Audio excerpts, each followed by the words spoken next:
Why does it make that noise?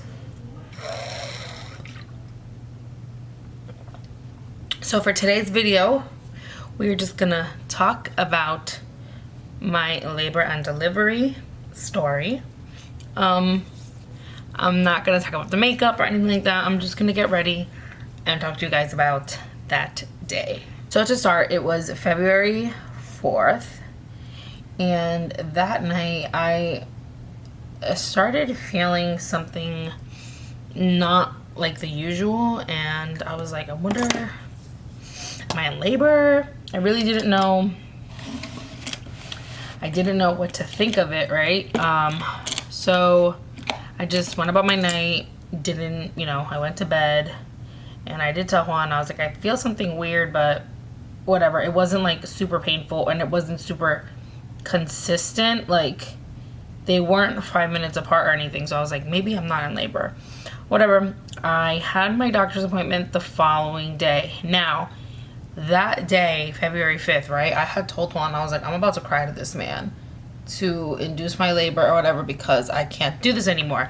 I was about to be 41 weeks, so I was exhausted. I was going to like cry to my freaking gyno and be like, please, let's just get this done because your girl's done. Like, I was done. I didn't think I was gonna be able to do this anymore. I was just so tired. But luckily for me, when I got there, my doctor did my usual, like, the service check or whatever, and he goes to me, he's like, have you been feeling like, oh, great. So whatever, he's doing the cervix check, and he goes to me, you're in labor. I'm like, what? He's like, you're in labor, do you not feel pain? And I do have a high tolerance of pain, which I've said it before, and I did feel something, like it did not feel normal. It was a little stronger than a cramp. It was super uncomfortable. It was uncomfortable, but it wasn't like, I don't know. I thought the contractions were gonna be like what you see in the movies. Like, I really thought that I was gonna be like at home, like, oh my God, I'm in labor. Like, I really thought it was gonna be that. I thought my water was gonna break. I thought I was gonna like have like a huge gush of water, and no, none of that happened. So, I mean, like, okay, I was in labor, but like I didn't know because I didn't feel anything crazy. So he's like, okay, you are 4.5, almost 5 centimeters dilated. You're going right to the hospital. I was like, okay. So luckily I had already had like my hospital bag and everything in the car because you never know. We get to the hospital. I call my mom and I'm like, hey, we're on the way to the hospital. My mom's like, oh my God, okay. Her and my dad met us at the hospital. So when I get there, the doctor came and he met me at the hospital and he's like, okay, let's check again. So he did the cervix check again, and then he was like, okay, the only thing is that she's like really high for some reason. So what we're gonna do is I'm gonna put a balloon. So what we're gonna do is I'm gonna put a balloon. I was like, okay. I've never been through this, so I don't know anything. Mind you, there are a lot of women who have given birth and never had to have a balloon. So I was like, okay.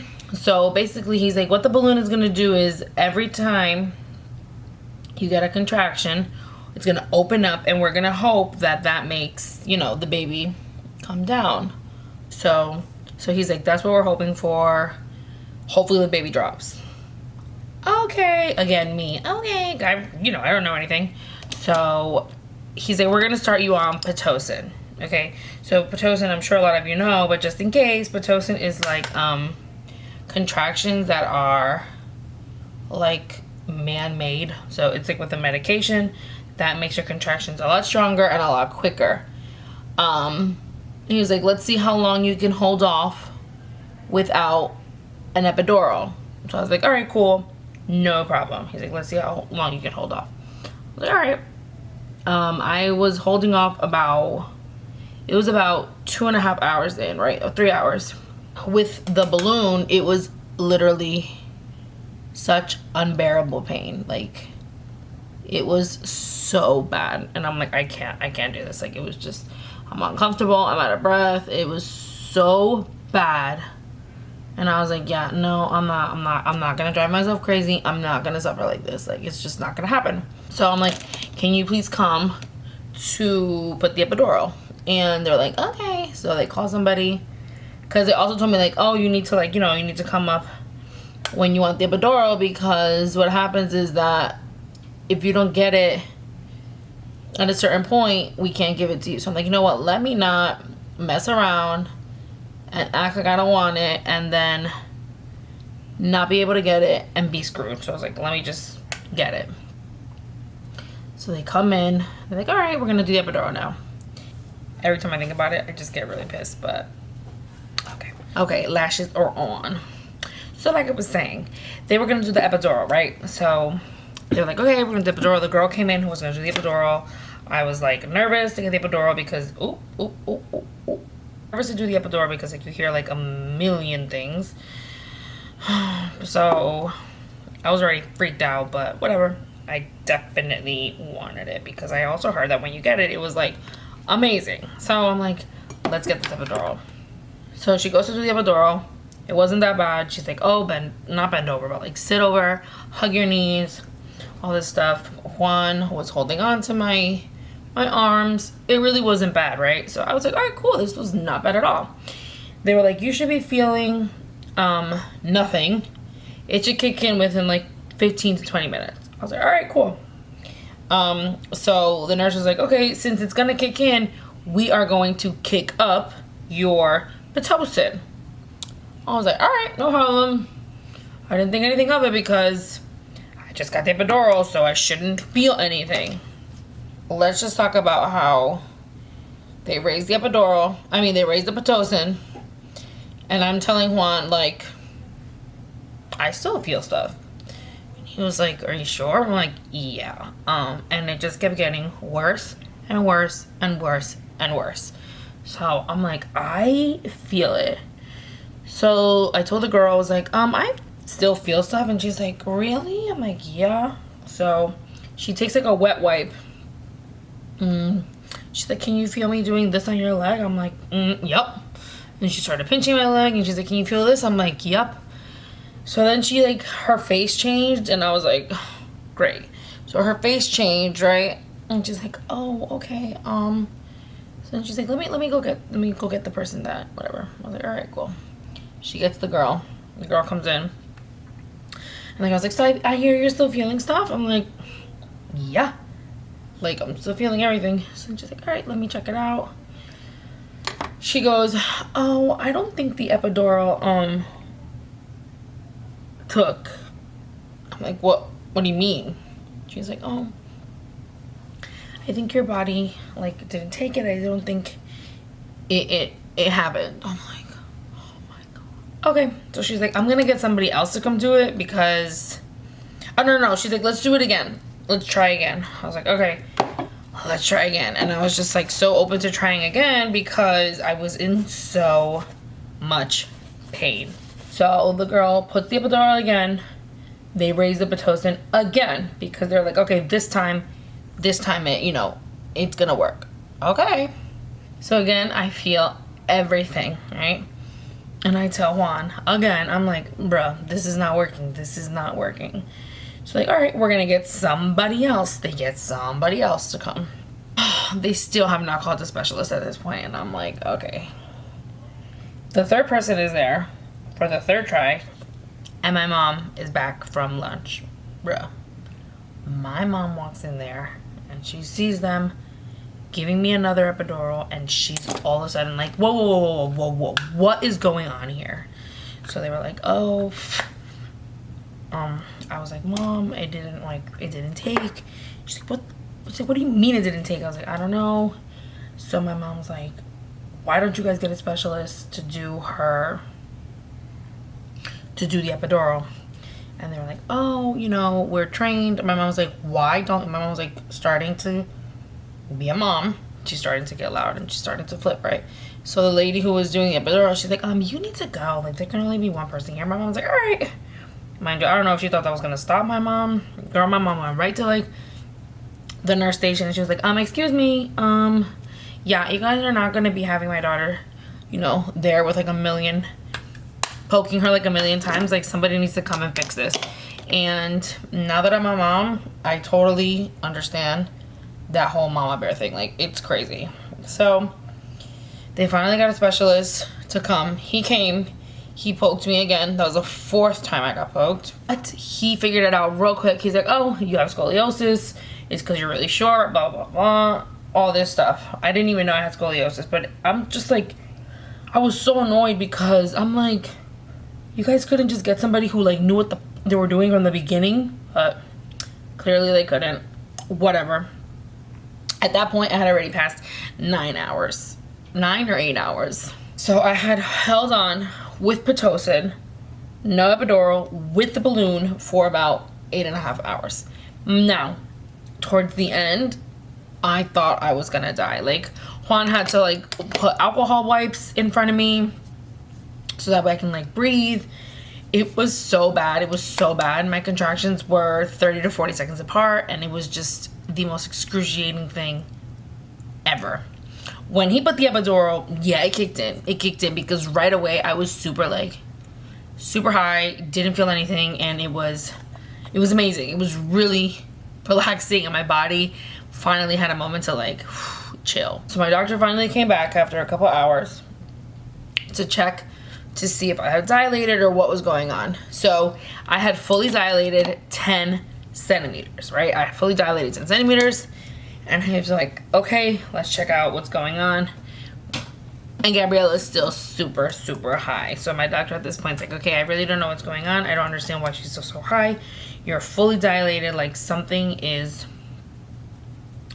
off. He comes back, and he comes back like almost an hour later. And he's like, okay, she's not high. I mean, she's still super high.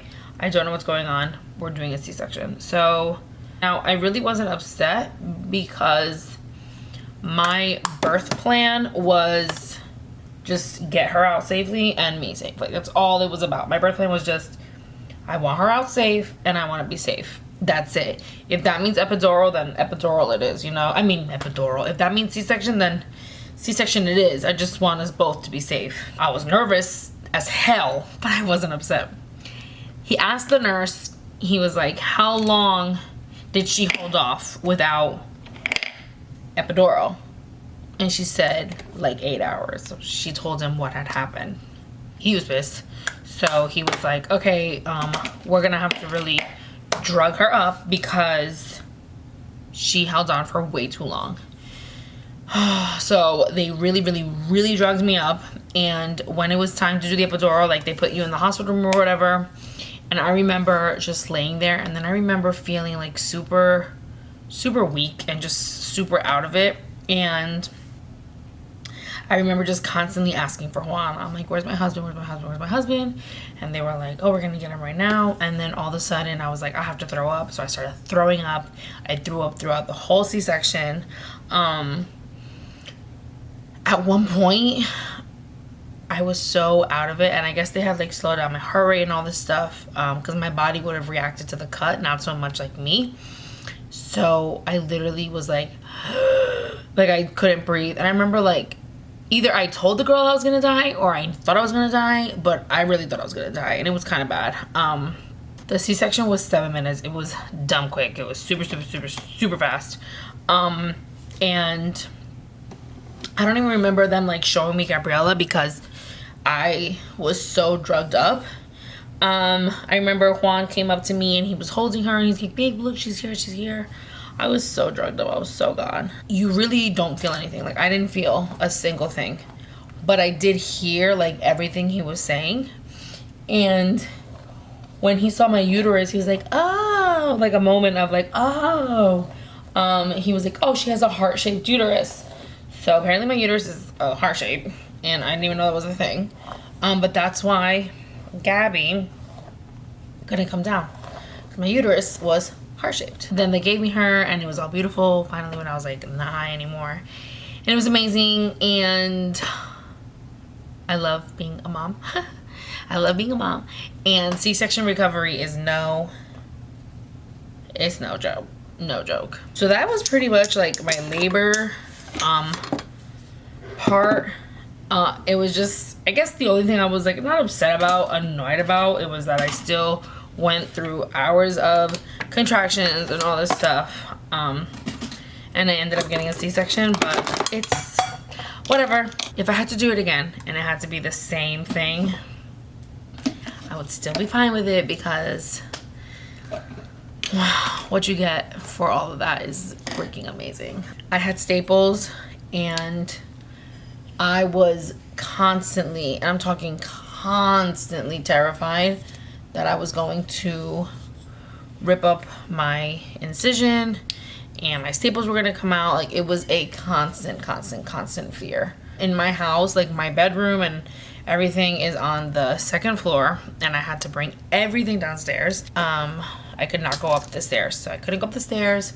I couldn't shower. I couldn't even sit down to like take a dump. Like, it was horrible. Like, I couldn't even go to the bathroom. Juan literally had to clean me and help me in every way that you can think of. Like, I'm talking about in every way. It was rough. Not only was it super rough physically, but emotionally it really took a toll on me, because I'm somebody who is super independent and very like, I'm a strong woman, like I don't need nobody, and I literally needed my husband to like wipe me because I could not do it, or help me change my Depends, aka your diaper. So it was really rough. I couldn't hold anything heavier than my daughter. I barely could hold my daughter that long, because it was just, you're so tired. But I want to say about after a week, I started feeling better. I still feel weird, like my body still feels weird, like, but I've heard from other women who've had C-section or just delivery in general that it takes a while for your body to get back to normal, and for C-section they say it takes a really hot minute. And I think what didn't make me prepared for a C-section is that you hear C-section all the time, C-section, you know, you don't think really anything of it, but it's like a major surgery, and I really didn't realize that until like every other doctor, everybody that I met, they were like, you just had major abdominal surgery. I'm like, really? Like, didn't I just have a C-section? But it's no joke. It's no freaking joke. But yeah, I mean, that's my labor and delivery story. I had this whole plan to vlog and do all this stuff, and then nothing happened. So if I can give you any advice when it comes to labor and delivery, is don't plan. Just don't go in there with like a set plan of what's gonna happen, because it could go your way. It really could, but then it also really could go completely opposite, which is what happened to me. My daughter is crying, so I need to go feed her. This was just a very relaxed video talking to you guys about my experience. I'm about to go have some quarantine snacks. I hope everybody is staying home and safe. But yeah, thanks so much for coming back to my channel. Thank you so much for being so patient with me, because motherhood ain't easy, so I've been a little crazy and a little busy. But anyways, thanks so much, guys. I love you. Bye.